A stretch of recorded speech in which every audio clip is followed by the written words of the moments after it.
Constitution of India जिंदाबाद, anti constitution forces मुर्दाबाद। तो आज 15 अक्टूबर मंगलवार का दिन है। आप सब साथियों का हुंकार यूट्यूब चैनल पे स्वागत है। मैं दीप सिंह, फाउंडर मेंबर आम आदमी पार्टी जम्मू से। तो रोज़मर्रा की तरह आज भी हम लोकल प्रिंट मीडिया की कुछ हेडलाइंस पर बात करेंगे। तो उसमें आज की जो एक हेडलाइन लगाई गई है लोकल प्रिंट मीडिया में, उसमें कहा गया है कि Congress youth leaders write to Sonia Rahul expose senior functionaries. अब ये नौबत आ गई है कि पॉलिटिकल पार्टियां अपने मस्ती में इस तरह खो के रह गई हैं कि वो नीचे कौन सीनियर है कौन जूनियर है, सेल्फ स्टाइल सीनियर लोग बन के बैठे हुए हैं।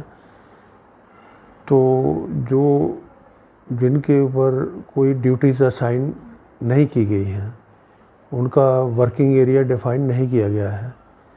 ओहदे बांटने में कंप्यूटर पे बैठ के धड़ाधड़ से सैकड़ों के हिसाब से ओहदे बांट दिए जाते हैं। वो किस पोस्ट पर का आदमी, किस ओहदे पर बैठा अलॉटेड आदमी क्या काम करेगा वो नहीं बताया जाता। जब उसको असाइनमेंट नहीं बताई जाएगी, उसका वर्किंग एरिया डिफ़ाइन नहीं किया जाएगा, तब तक उसको अकाउंटेबल बनाने की बात करना बिल्कुल बेवकूफ़ाना होगी। नहीं अकाउंटेबल नहीं बनाया जा सकता उसको। तो यही कांग्रेस की जो हालत है अंदर, वो सीनियर लोग हैं वो इसी मुकालते में बैठे हैं कि राहुल गांधी साहब के नाम पर वोट पड़ेंगे तो हम बैठे बैठाए मलाई चाटने के लिए तैयार रहेंगे। इस तरह से काम चलने वाला नहीं है। जब आज वक्त का तकाज़ा है कि लोगों के साथ मैन टू मैन कांटेक्ट जब तक नहीं होगा, लोगों को अवेयर नहीं किया जाएगा, लोगों को हालात से वाक़फ़ नहीं कराया जाएगा, तब तक एक बड़ा नाम जो है सपोर्ट रोल प्ले करता है। तो इस सपोर्टिव रोल करता है, लेकिन इसका ये मतलब नहीं कि वो सब कुछ हो जाता है। उसके साथ जो ऑर्गेनाइजेशन होती है उसके लोगों को काम करना पड़ता है, जिसके लिए कोई तैयार नहीं दिखता। यही हालत मुझे अफसोस के साथ कहना पड़ता है, हमारी आम आदमी पार्टी की भी यही हालत है। आम आदमी पार्टी की हमारी लीडरशिप ने बड़े बड़े दावे किए कि हम राजनीति करने नहीं आए हैं, हम राजनीति बदलने आए हैं। ठीक है, राजनीति बदलने के लिए तो जो अपने साथ काम करने वाले हैं उनको भी तो बदलना होगा। उनको बदले बगैर, उनको ट्रेंड किए बगैर, उनके ऊपर उनको अकाउंटेबल बनाए बगैर ये दावे कैसे पूरे किए जा सकते हैं, कैसे फुलफ़िल किए जा सकते हैं कि हम राजनीति बदलने आए हैं? इसमें कोई सच्चाई दिखती नहीं। तो इसको दुरुस्त करने की ज़रूरत है। आज भी हमारे जम्मू का जो यूनिट है आम आदमी पार्टी का, उसमें 5-6 लोग घटिया किस्म की चालें आए दिन चलते रहते हैं, गंदगी फैलाने में कोई कसर नहीं छोड़ते। लीडरशिप को पता है वो लोग कौन हैं, उसके बाद भी खामोशी अख्तियार किए हुए हैं। वो लोग खुद गंदा खेल तो खेल रहे हैं, जो काम करने वाले कारकुन हैं उनका भी हौसला पस्त करने में लगे हुए हैं। लेकिन ये बातें कई दफ़ा लीडरशिप तक पहुंचाई भी गई, और फिर एक दफ़ा अफसोस के साथ कहना पड़ता है, लीडरशिप ना कोई कार्रवाई करती है, ना कोई खबर लेती है, ना कोई किसी को वर्किंग एरिया डिफ़ाइन करती है, ना किसी को अकाउंटेबल बनाती है।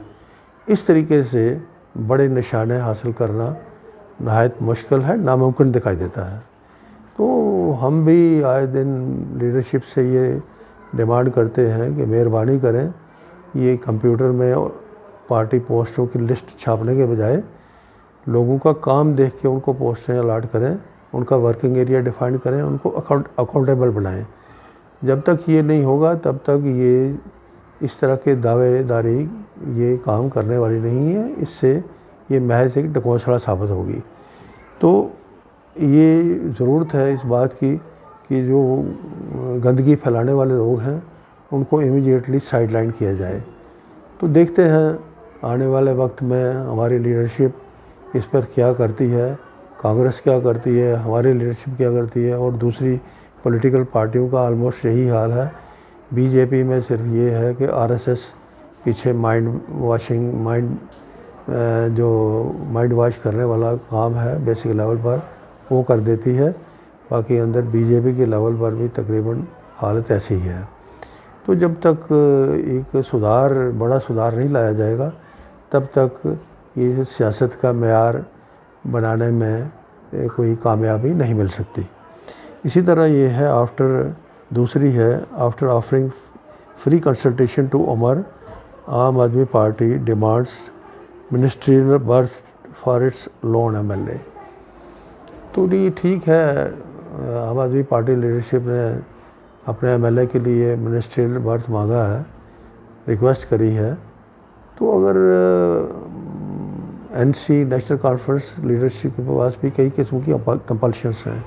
कांग्रेस को भी अकोमोडेट करना है, अपने जो दूसरे इंडिपेंडेंट हैं उनको भी अकोमोडेट करना है।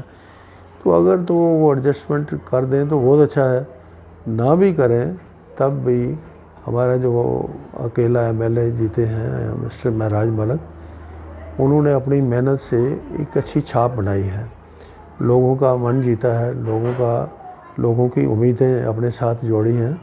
तो ऐसा लगता है उनमें ये कैपेसिटी है, वो मिनिस्ट्रियल बर्थ के बगैर भी अपने लोगों की जो खैर खबर है या उनकी बेहतरी के ऊपर काम अच्छी तरह से कर सकते हैं। वो बशर्ते हमारी लीडरशिप का भी लगातार उनके साथ संपर्क रहे तो बाकी ये है कि free consultation to Umar, consultation जब सिर पे पड़ती है किसी की तो तरीके भी आ जाते हैं। मेरे हिसाब से हमारी लीडरशिप को ये कहना चाहिए था कि जम्मू कश्मीर जो है ये स्टेट से यूटी बनाई गई है। नई दिल्ली जो थी वो शुरू से यूटी थी, उसको कभी स्टेट का दर्जा दिया नहीं गया। तो बेहतर होता हमारी लीडरशिप ये कहती कि ये नेशनल कॉन्फ्रेंस या अलाइंस जो है जो स्टेटहुड के लिए कोशिश करेगा, हम उसमें बराबर उसके साथ मददगार होंगे, हम पूरा ज़ोर से स्ट्रगल का समर्थन करेंगे तो वो ज़्यादा अच्छा होता। खैर जो उन्होंने कहा वो अपने हिसाब से क्या सोच के कहा वो वक्त बताएगा कैसे चीज़ें साबित होती हैं। तीसरा ये है hunt against drugs and narco trade will continue with no laxity. Amit Shah साहब आए दिन बड़े बड़े शगुफ़े छोड़ने में लगे रहते हैं। अब ये कहते हैं कि नार्को के ट्रेड के ऊपर जो है वो हंट रहेगा। अब 2 साल पहले सबको पता है अडानी के पोर्ट पर गुजरात में 22,000 करोड़ की हेरोइन पकड़ी गई, जिसका कोई बाद में ज़िक्र तक नहीं हुआ। उसका कौन था उसके पीछे, वो कहाँ गई, कौन लोग पकड़े गए, उसकी किसी ने बात ही नहीं की क्योंकि वो गुजरात के साथ रिलेटेड थी। इसी तरह आज गुजरात की जेलों में टॉप के गैंगस्टर जो अंदर गुजरात की जेलों में बैठ के वो अपनी मैनिपुलेशन करने लगे हैं, ड्रग्स का कारोबार चला रहे हैं और यहाँ तक उनकी हिम्मत बढ़ गई है कि अब वो पॉलिटिकल असैसिनेशन पर भी आ गए हैं। अभी रिसेंटली बॉम्बे में बाबा सदीकी जो लीडर थे उनको असैसिनेट किया गया। ये सारी चीज़ें क्या दिखाती हैं कि अब ये शक किसके ऊपर जाता है कि वहाँ गुजरात की जेल में बैठ के जो गैंगस्टर ड्रग का कारोबार चलाने में सक्षम है, जो पॉलिटिकल मर्डर करवाने में सक्षम है, उसको आखिर किसकी शय है। ये चीज़ें शाह साहब को लोगों को बतानी पड़ेंगी, अदरवाइज़ ये एक ख़तरनाक ट्रेंड है जो इस खूबसूरत देश को तबाही की तरफ ले जा रहा है। इससे सबको खबरदार रहना चाहिए और इस पर सवाल उठाने चाहिए। आज के लिए इतना ही, बहुत बहुत शुक्रिया।